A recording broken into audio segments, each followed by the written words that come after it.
Shalom Bapak Ibu sekalian.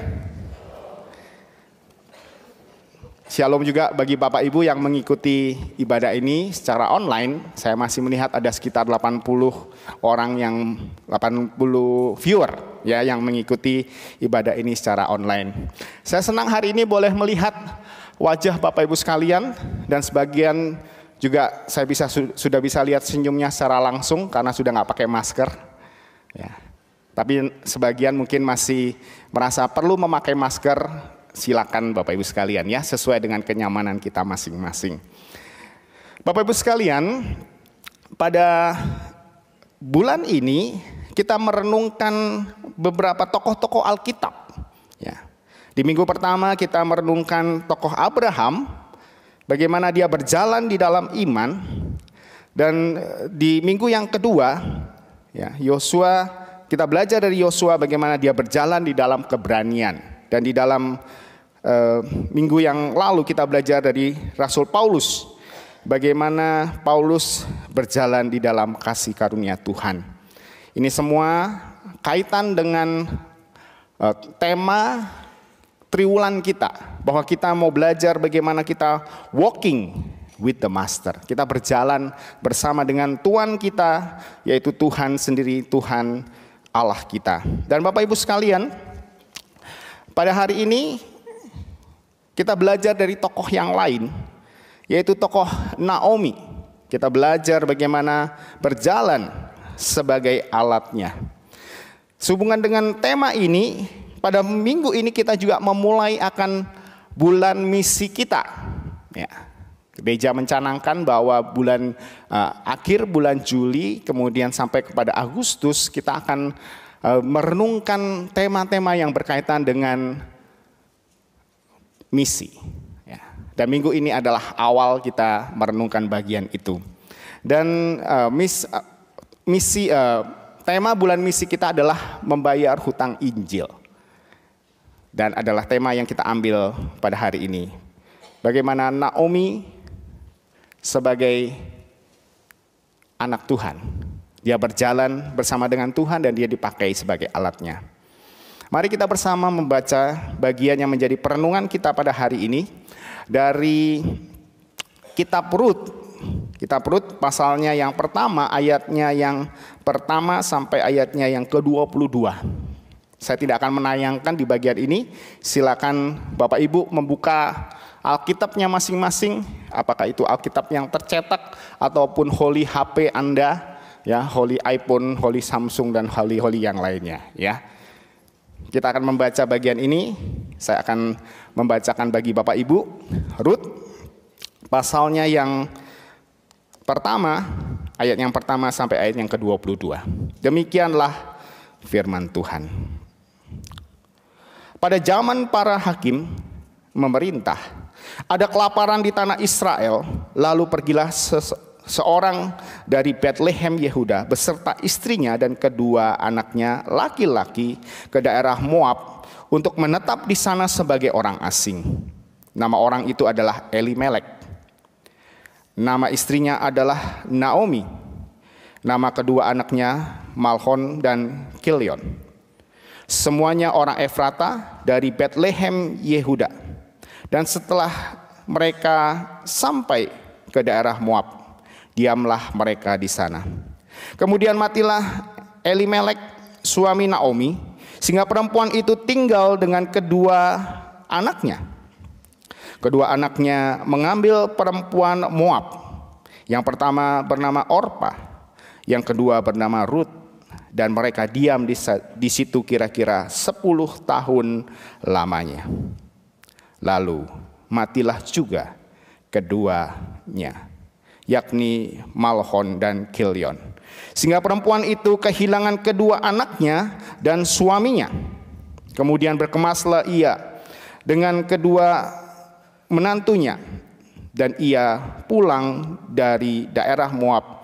Sebab dari daerah Moab ia mendengar bahwa Tuhan telah memperhatikan umatnya dan memberikan makanan kepada mereka. Maka berangkatlah ia dari tempat tinggalnya itu bersama-sama dengan kedua menantunya.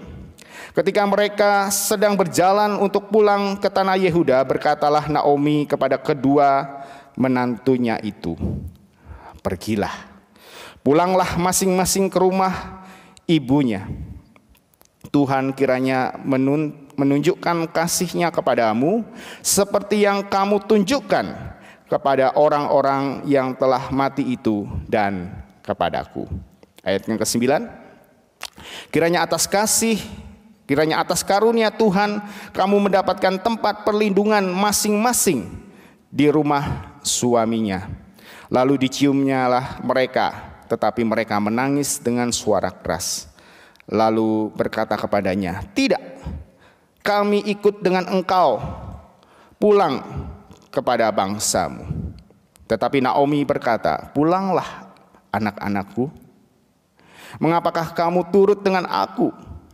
Bukankah tidak akan ada lagi anak laki-laki yang kulahirkan untuk dijadikan suamimu nanti? Pulanglah anak-anakku, pergilah, sebab sudah terlalu tua aku untuk bersuami.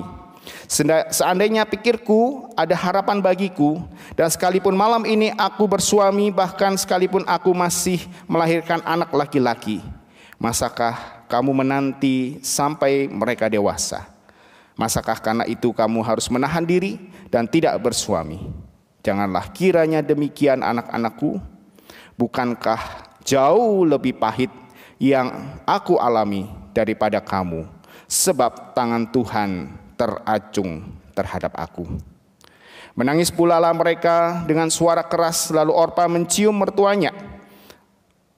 Mertuanya itu minta diri, tetapi Rut tetap berpaut padanya. Berkatalah Naomi, "Telah pulang iparmu kepada bangsanya dan kepada para allahnya.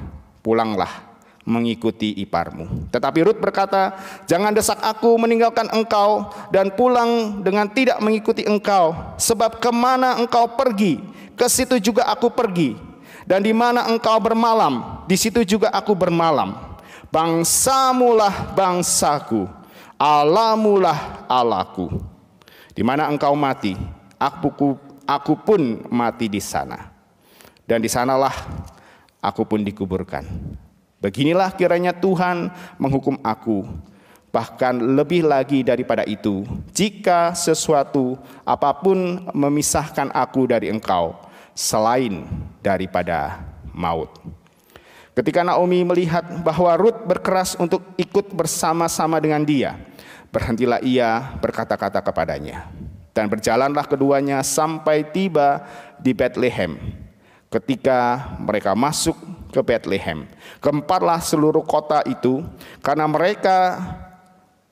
mereka dan perempuan-perempuan berkata, "Naomi kah itu?" Tetapi ia berkata kepada mereka, "Jangan sebut aku Naomi, sebab sebutlah aku Mara, sebab Yang Maha Kuasa telah melakukan banyak yang pahit kepadaku. Dengan tangan yang penuh aku pergi, dengan tangan yang kosong Tuhan memulangkan aku. Mengapa kamu menyebut aku Naomi?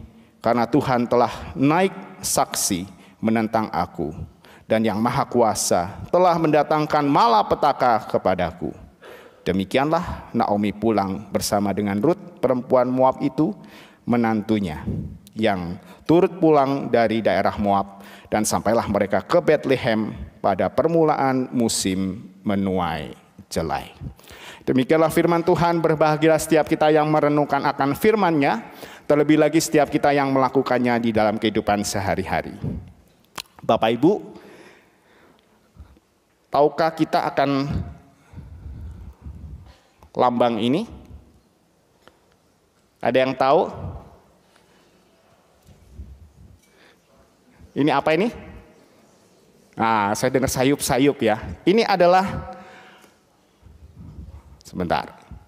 Ini ya, Swansea. Kecepatan. Sorry ya. Ini ya. Swansea ya. Nadanya si ya, nada ketiga katanya. Kapan kita melihat Swansea ini, Bapak Ibu? Ketika ada pernikahan khususnya orang Tionghoa. Benar bukan? Ya. sebelum pengantin itu ya, biasanya sebelum pengantin bertemu itu dipersiapkan mahar-mahar begitu ya, atau apa bingkisan-bingkisan, dan biasanya ditempel swangsi ini di di kaca begitu, ditempel. Apa makna daripada swangsi? Ya, si ini artinya adalah sukacita, gembira, bahagia, ya, dari sile begitu. Nah, maknanya ketika dipasang swangsi, harapannya adalah kedua mempelai yang akan menikah, mereka akan mendapatkan kebahagiaan yang berganda-ganda, ya, melipat-lipat. Karena apa? Swangsi. Ya. Dan bukankah itu harapan semua orang yang menikah? Tetapi Bapak Ibu sekalian, realitanya, bukankah setelah pernikahan, bukannya double kebahagiaan? Seringkali kita menghadapi pergumulan demi pergumulan. Benar Bapak Ibu? Ada amin? Aminnya kok pergumulan ya? Tapi itu realitanya, ya. Kita berharap di dalam kehidupan rumah tangga kita banyak kebahagiaan, sukacita, banyak senyuman. Tetapi realitanya dalam pergumulan, dalam berumah tangga ada pergumulan, ada tetesan air mata, ada kesedihan. Dan setiap keluarga punya pergumulannya masing-masing. Benar bukan? Di era multimedia, sosial media ini kita sering lihat ada pasangan-pasangan yang posting liburan keluarga atau apa, mereka senyum-senyum, ya.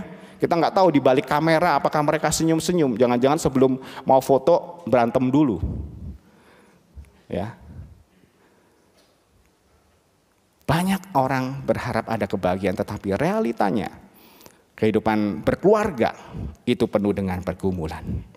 Dan Bapak Ibu sekalian, itulah juga yang dialami oleh keluarga daripada Elimelek dan Naomi pada bagian yang kita baca tadi.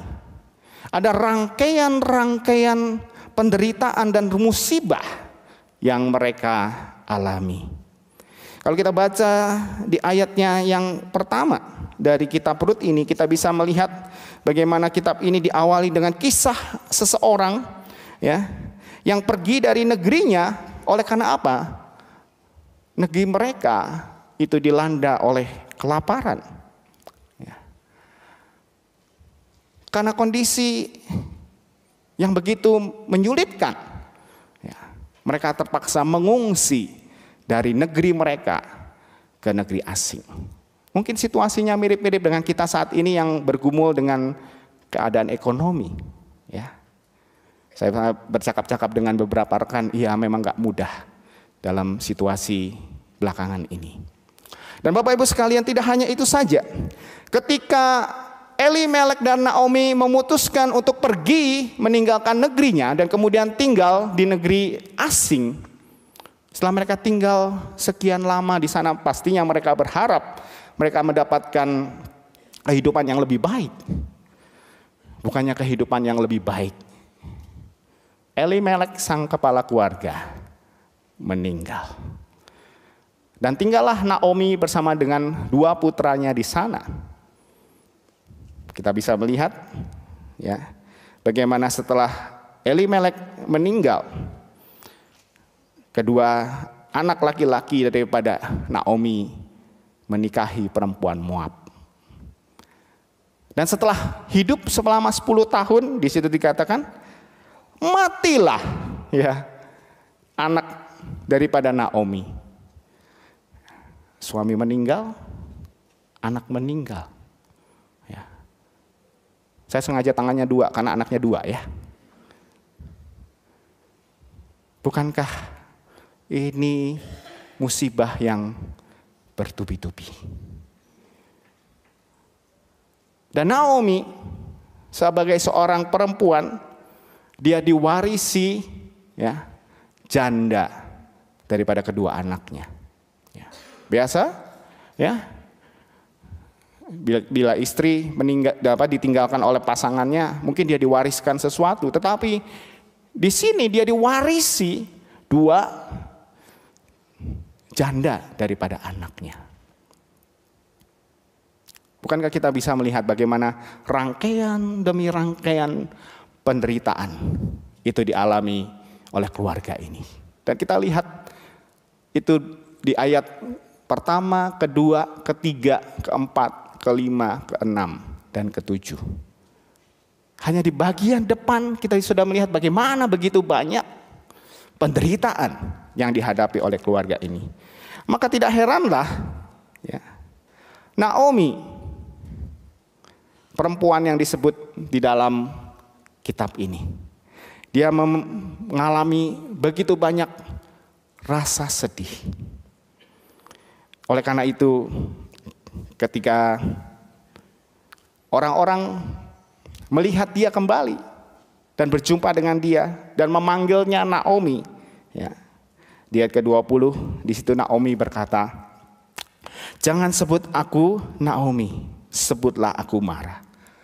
Bapak Ibu sekalian, Naomi itu artinya adalah cantik, ya, senang, gembira. Oleh karena itu ketika orang mengatakan, "Hei si cantik, hei si gembira," kata Naomi, "Jangan panggil aku dengan itu. Panggil aku dengan Mara." Karena Mara artinya adalah pahit. Bukan marah ya, Mara. Kita ingat ketika bangsa Israel keluar dari tanah Mesir, mereka tiba di satu tempat, mereka minum air dan air itu pahit. Dan air itu disebut dengan Mara. Nah, tempat itu disebut dengan Mara. Itu halnya yang menyebabkan mengapa ya,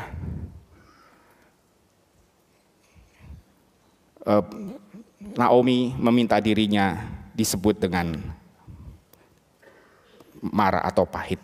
Bapak Ibu sekalian, lebih lanjut di situ di ayat 21 kita boleh melihat bagaimana dia berkata, dengan tangan penuh aku pergi, tetapi dengan tangan kosong ya Tuhan memulangkan aku.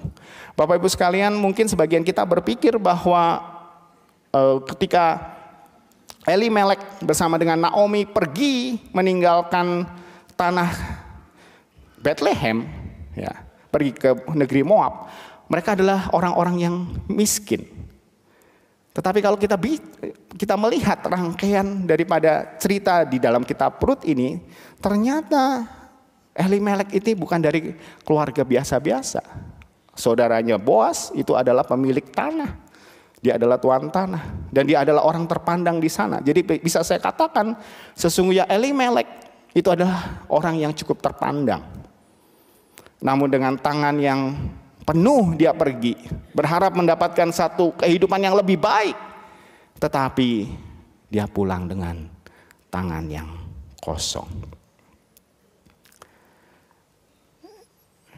Dan dia pulang sebagai seorang janda. Dan Bapak Ibu sekalian, pada masa itu janda adalah lambang daripada kemiskinan. Karena seorang wanita pada masa itu bergantung dengan pria. Dan ketika suaminya meninggal, artinya segala sesuatu yang dia miliki juga hilang bersama sang suami. Dia janda, menantunya juga janda. Seperti yang saya sampaikan tadi, diwarisi 2 orang janda. Artinya kemiskinan yang begitu berat. Dan Bapak Ibu sekalian, dari kisah ini, bukankah kita merenungkan, ya, mengapa Allah mengizinkan penderitaan terjadi, bahkan kepada orang yang disebut sebagai umat Allah. Karena Naomi adalah bangsa Israel, Elimelek adalah bangsa Israel, tetapi dia mengalami penderitaan demi penderitaan. Dan mungkin itu juga menjadi pertanyaan bagi kita. Saya menjadi orang percaya, saya kenal Kristus, beribadah kepada Tuhan, tetapi mengapa penderitaan demi penderitaan itu harus aku alami? Melalui kisah daripada Naomi ini, kita akan belajar beberapa hal. Yang pertama, Bapak Ibu sekalian, sesungguhnya ketika kita mengalami penderitaan, ada maksud Tuhan di baliknya. Yang pertama, Tuhan ingin kita untuk mengintrospeksi diri. Tuhan ingin kita memeriksa diri kita sendiri. Bapak Ibu sekalian, hal yang menarik bahwa kisah keluarga ini di ayat pertama kita bisa melihat bahwa mereka itu tinggal ya di sebuah tempat yang namanya Bethlehem Yehuda. Ya, pada bagian ini kita bisa lihat ya, di Bethlehem Yehuda. Coba saya tunjukkan, bisa nggak ya? Oh nggak keluar, nggak apa-apa deh. Ya, di Bethlehem. Bethlehem itu artinya rumah roti. Ya, saya sering mengungkapkan bagian ini. Bet artinya rumah, lehem artinya roti. Maksudnya apa, Bapak Ibu sekalian? Maksudnya sesungguhnya tempat itu, tempat di mana Elimelek dan Naomi tinggal, itu adalah tempat di mana melimpah gandum. Ya, itu adalah gudang gandum. Produksi gandum itu begitu banyak di sana, sehingga tempat itu disebut sebagai rumah roti, gudangnya roti. Kalau ada toko disebut dengan toko Bethlehem itu tepat. Ya, karena itu toko roti, ya, toko roti yang namanya Bethlehem. Ini adalah gudang daripada gandum. Mungkin kalau kita di Jawa Barat ini seperti Cianjur begitu ya.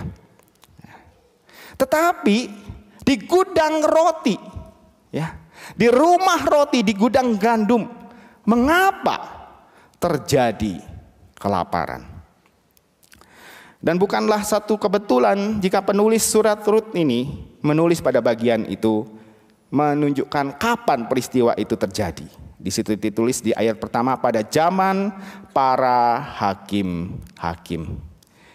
Bapak Ibu sekalian, kitab Rut ini ditulis setelah bangsa Israel masuk ke dalam tanah Kanaan dan sebelum setelah surat Yosua, kitab Yosua, kemudian sebelum kitab 1 Samuel. Dan setelah 1 Samuel kita bisa melihat bagaimana Tuhan memberikan raja kepada bangsa Israel untuk memerintah. Dan sebelum ada para raja, ada hakim-hakim yang membantu bangsa Israel untuk tetap setia kepada Tuhan. Dan yang menarik, di dalam Hakim-Hakim 21 ayat 25 di situ dituliskan apa yang terjadi pada zaman hakim-hakim. Pada zaman itu tidak ada raja di antara orang Israel, dan setiap orang berbuat apa yang benar menurut pandangannya sendiri. Jadi bangsa Israel pada masa itu berbuat sesuka-sukanya. Dan kalau kita membaca di dalam kitab Hakim-Hakim, ada satu pola yang ditunjukkan dalam kitab itu. Yaitu ketika bangsa Israel tinggal di Kanaan, mereka mulai lupa kepada Tuhan.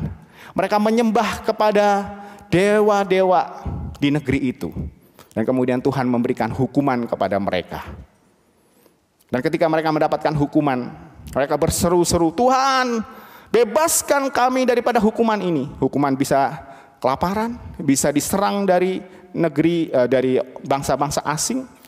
Dan kemudian setelah mereka berseru kepada Tuhan, mereka kembali kepada Tuhan. Tuhan mengirim seorang hakim untuk membebaskan mereka dari hukuman itu. Dan ketika negeri itu dipimpin oleh para hakim, negeri itu akan damai. Dan setelah hakim itu meninggal, bangsa Israel kembali lagi melakukan hal yang jahat di mata Tuhan. Mereka menyembah kepada dewa-dewa di negeri itu. Dan ketika kitab Rut ini bercerita kepada kita pada zaman itu terjadi kelaparan, sesungguhnya ini ingin menunjukkan kepada kita bahwa pada masa itu bangsa Israel sedang ada di dalam penghukuman. Kelaparan itu bukan karena situasi musim yang berubah, ya, tetapi karena ada kesalahan, kejahatan yang dilakukan oleh bangsa Israel sehingga mereka mengalami sebuah kelaparan. Dan itu adalah hukuman daripada Tuhan. Dan di tengah-tengah hukuman yang Tuhan berikan kepada bangsa Israel, ada seseorang yang namanya adalah Elimelek sebagai seorang kepala keluarga. Dia mengambil keputusan untuk membawa akan keluarganya untuk pergi, ya, meninggalkan negerinya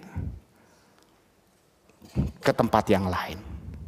Bapak Ibu, Bethlehem ada di sebelah sini dan Moab ada di sebelah sana. Mungkin terlihat dari sini ya. Di atas dan ke bawah. Ya. Kita boleh melihat bagaimana mereka harus berjuang menuju kepada Moab. Ya. Ini ada dua rute yang ditawarkan, melewati yang ke bawah atau melewat ke atas. Lewat bawah ataupun lewat atas, mereka harus melewati entah itu Laut Mati atau kan itu Sungai Yordan. Artinya adalah sebuah perjalanan yang tidak mudah yang harus ditempuh oleh keluarga Elimelek. Pertanyaannya, mengapa Elimelek membawa keluarganya ke sana? Karena Moab itu dikenal sebagai tanah yang subur. Kita lihat di posisinya di sana, karena dia dekat dengan Laut Mati. Ini pelajaran geografi ya. Jadi sering ada karena awan yang menguap dari Laut Mati itu ditiup angin ke daerah Moab dan hujannya turun di sana. Sering terjadi hujan di sana sehingga tanahnya menjadi subur. Inilah yang menjadi alasan mengapa Elimelek membawa keluarganya ke sana. Dan Bapak Ibu sekalian, siapakah yang tinggal di negeri Moab itu? Yang tinggal di negeri Moab itu adalah keturunan daripada Lot, ya, yang kita baca dalam Kejadian 19 ayat 37, kita tahu ketika Tuhan menghukum Sodom dan Gomora, Lot dan kedua putrinya, ya, itu melarikan diri ketika sang istri kemudian menjadi tiang garam. Dan karena tidak ada orang yang mau menikahi akan putri daripada Lot, terjadi hubungan antara ayah dan anak. Dan dari keturunan Lot inilah, dengan putri sulungnya, ada bangsa yang disebut dengan bangsa Moab. Dan Bapak Ibu sekalian, mereka yang tinggal di sana adalah para penyembah berhala, ya. Dewa-dewa yang ada mereka sembah di sana, bahkan mereka melakukan ritual untuk mengorbankan anak mereka. Bapak Ibu sekalian, di negeri yang demikianlah Elimelek membawa akan keluarganya. Padahal Bapak Ibu sekalian, Elimelek itu punya arti yang luar biasa. Elimelek itu artinya adalah Allahku adalah raja. Namun demikian, apa yang dilakukan Elimelek itu tidak seperti namanya. Dia tidak berkonsultasi kepada Tuhan, dia tidak berbicara kepada Tuhan, dia tidak mendoakan apakah dia harus pergi ke negeri itu, tetapi dia justru mengambil keputusan untuk tinggal di negeri orang asing, ya, yang sesungguhnya Tuhan tidak berkenan untuk mereka pergi ke sana. Dan Bapak Ibu sekalian, setelah Elimelek meninggal, kita bisa melihat bahwa kedua anak daripada Elimelek ini menikah dengan perempuan Moab.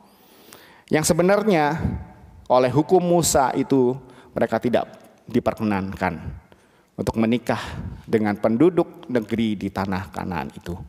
Oleh karena apa? Oleh karena Tuhan tidak ingin iman mereka itu, ya, tercampur dengan iman kepada orang-orang di negeri Kanaan. Namun mereka tetap menikah dan kemudian yang terjadi adalah kedua anak daripada Elimelek dan Naomi ini pun meninggal.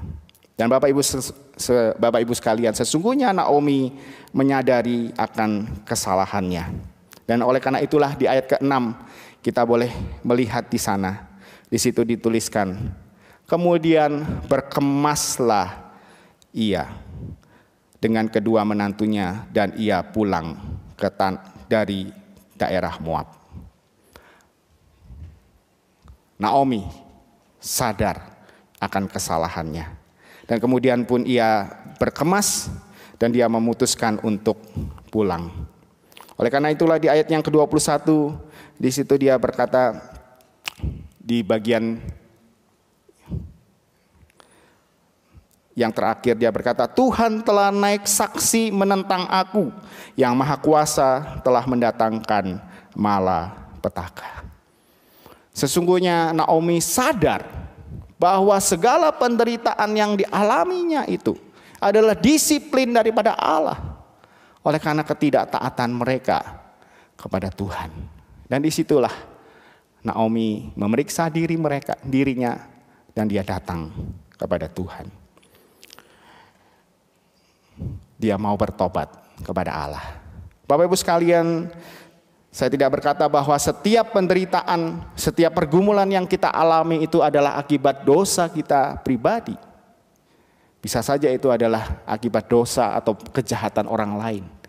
Tetapi ketika ada pergumulan, ketika ada permasalahan di dalam kehidupanmu, hal yang pertama yang harus kita lakukan, mari kita datang kepada Allah, membuka diri kepada Allah, mengintrospeksi diri kita. Sadarkah kita? Adakah kita mengintrospeksi diri? Dan kita menyadari apakah ada hal yang kita lakukan yang tidak berkenan kepada Allah. Jika ada hal yang tidak berkenan, kita datang memohon pengampunan daripada Dia. Hal yang kedua, mengapa Tuhan mengizinkan penderitaan? Oleh karena apa? Oleh karena Allah ingin hidup kita menjadi saksinya. Bapak Ibu sekalian, kalau kita membaca di ayat yang ke-16 dan di ayatnya yang ke-17, di situ kita boleh melihat bagaimana Ruth mengambil keputusan yang berbeda dengan apa yang diambil oleh iparnya Orpa. Ya. Di situ di ayat ke-16, Ruth berkata, kemana engkau pergi, ke situ aku pergi. Bangsamulah bangsaku, Allahkulah Allahmu. Ayat 17, di mana engkau mati, aku pun mati. Di sanalah aku dikuburkan. Bapak Ibu sekalian, ketika Ruth mengambil keputusan untuk mengikuti akan Naomi, ada konsekuensi yang harus dia terima. Pertama, dia harus tetap menjadi seorang janda. Ya. Dan kemudian dia harus jauh daripada keluarganya. Karena dia adalah orang Moab dan dia meninggalkan negerinya mengikuti Naomi. Dan ketika dia mengikuti Naomi artinya bahwa hidupnya itu tidak menentu. Menjadi pertanyaan adalah mengapa Ruth bisa mengambil keputusan ini?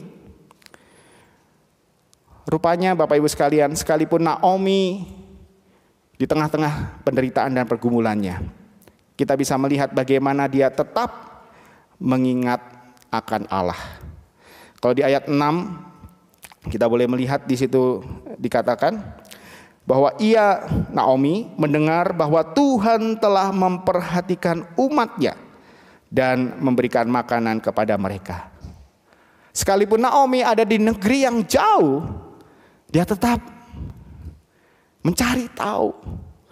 Dia tetap update dengan kondisi yang ada di tanah leluhurnya. Dan dia mendengar bahwa Tuhan telah melakukan sesuatu. Tuhan telah memulihkan akan tanah Bethlehem. Dan kalau kita baca di ayat ke-8, ayat ke-9, ayat ke-13, ayat ke-21. Paling tidak ada 5 kali Naomi berulang kali menyebut nama Tuhan. Artinya sekalipun dengan pergumulan itu dia tetap mengingat akan nama Tuhan. Bukankah seringkali ketika kita bergumul, nama yang paling membuat kita alergi adalah nama Tuhan. Benar bukan?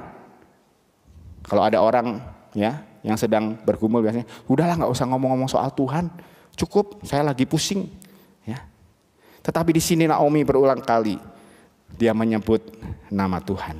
Bapak Ibu sekalian, rupanya lewat kehidupan Naomi, walaupun penuh dengan penderitaan, Ruth boleh melihat bagaimana Allah itu boleh bekerja di dalam kehidupannya.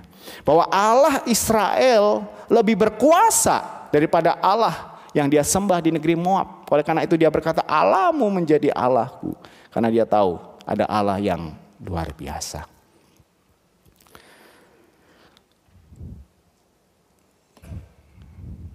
Ini adalah Hudson Taylor. Hudson Taylor adalah seorang misionaris dari Inggris. Dia terbeban untuk melayani negeri Tiongkok. Maka kemudian dia mempersiapkan diri, dia belajar kedokteran. Karena pada masa itu kesehatan adalah hal yang paling mudah untuk masuk ke dalam masyarakat. Dia pergi ke Tiongkok. Dan Bapak Ibu sekalian, rupanya ketika dia merintis pelayanannya, dia tidak menghadapi hal yang mudah. Ketika dia ada di sana, ada di Tiongkok, rumahnya itu dirusak dan dibakar oleh orang. Karena orang tidak menerima akan keberadaan Hudson Taylor. Dan di tengah-tengah pelayanannya dia harus kehilangan anaknya yang berusia 2 minggu. Oleh karena apa? Oleh karena ada radang otak. Dan tidak lama kemudian anaknya yang berusia 5 tahun kena TBC dan meninggal. Dan istrinya pun mengalami hal yang sama. Istrinya sakit dan kemudian meninggal. Di tengah cucuran air mata, harusnya Hudson Taylor berkata kepada Tuhan, Tuhan, aku mau melayani Engkau. Aku mencintai orang Tionghoa. Aku mau memberitakan Injil di Tiongkok, tetapi mengapa musibah demi musibah itu terjadi? Bisa saja Hudson Taylor berkata, lebih baik aku pulang ke Inggris. Aku tidak mau melanjutkan pekerjaan ini. Tetapi di tengah-tengah penderitaan itu, Hudson Taylor tetap berpegang teguh. Dia tetap setia kepada pelayanannya. Dan Bapak Ibu sekalian, dari Hudson Taylor akhirnya banyak orang-orang Tionghoa yang dimenangkan. Ya. Dia membuat sebuah organisasi China Inline Mission gitu ya, pelayanan misi bagi orang Tionghoa. Dan mungkin oleh karena pelayanan Hudson Taylor, setiap kita bisa ada di sini sebagai keturunan orang-orang Tionghoa, ya. Kita mendengarkan Injil Tuhan. Dan tidak itu saja, pelayanannya tidak hanya terbatas kepada orang Tionghoa. Akhirnya pada masa kini kita mengenal apa yang disebut dengan OMF dan ONMF International, pelayanan bagi suku-suku yang perlu menerima Injil. Kalau Hudson Taylor tidak berteguh di tengah-tengah penderitaannya, maka Injil Tuhan tidak akan sampai kepada kita. Di tengah-tengah penderitaannya, Hudson Taylor tetap berteguh sehingga dia dapat menjadi saksi Kristus. Bapak Ibu sekalian, jika saat ini kita mungkin sedang bergumul dengan banyak hal, mungkin itu cara Tuhan memakai kita untuk menunjukkan kuasa-Nya. Dan satu waktu kita boleh menjadi saksi bagi orang lain. Bertahanlah, karena Tuhan mau memakai setiap kita. Dan Bapak Ibu sekalian, hal yang ketiga, mengapa Allah mengizinkan penderitaan? Karena sesungguhnya Allah punya rencana yang lebih daripada apa yang kita pikirkan.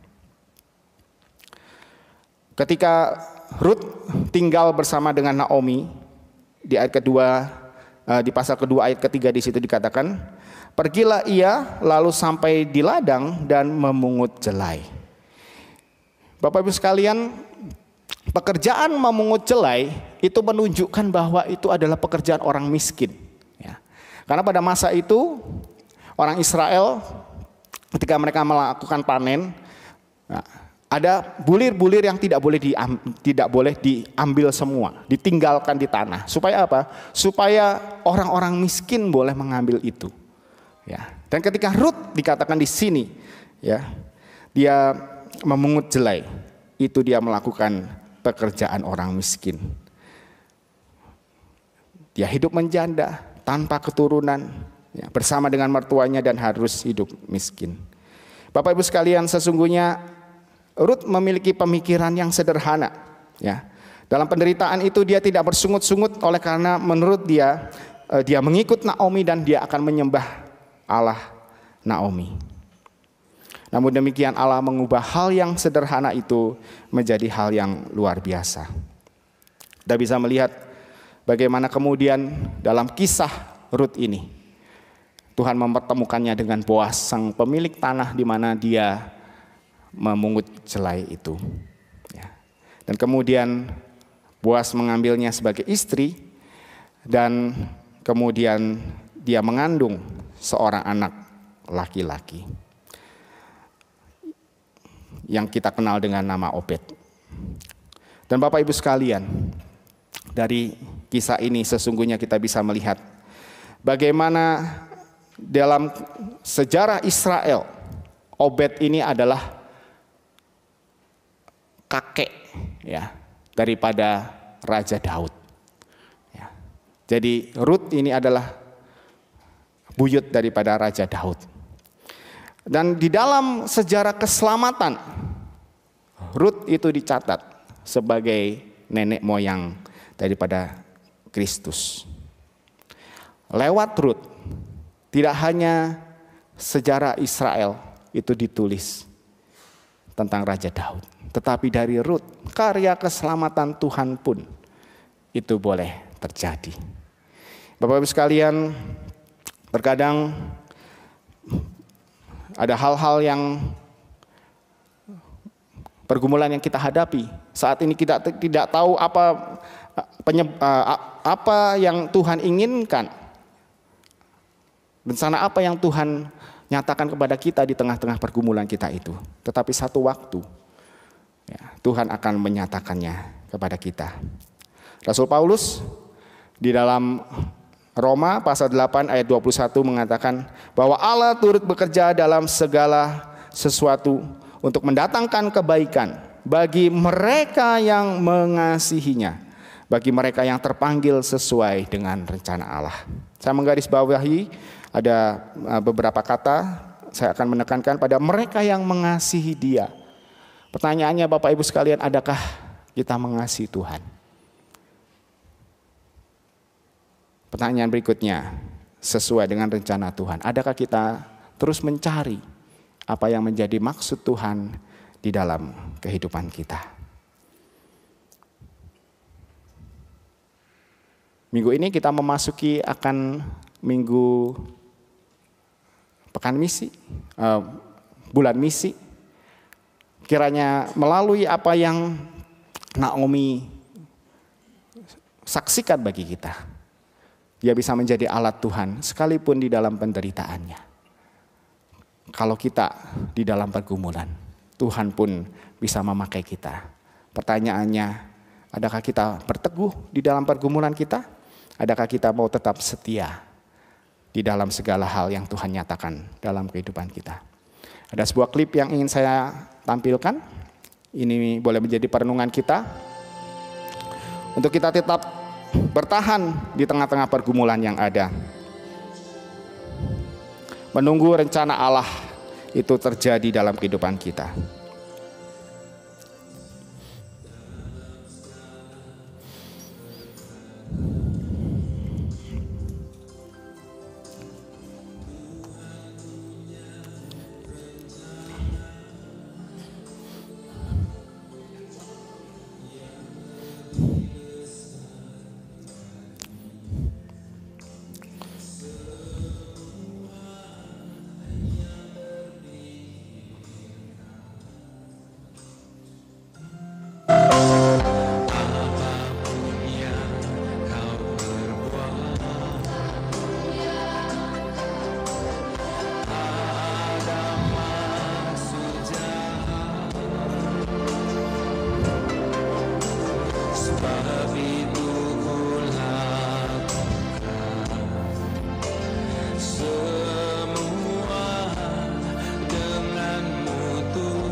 yang ku bisa, tetapi ku terserah kepada kehendak-Mu. Hatiku percaya Tuhan punya rencana. Tuhan punya rencana dalam kehidupan kita. Pertanyaannya adalah kita tetap setia, tetap bertahan di tengah-tengah penderitaan yang ada, karena Tuhan selalu bersama dengan kita.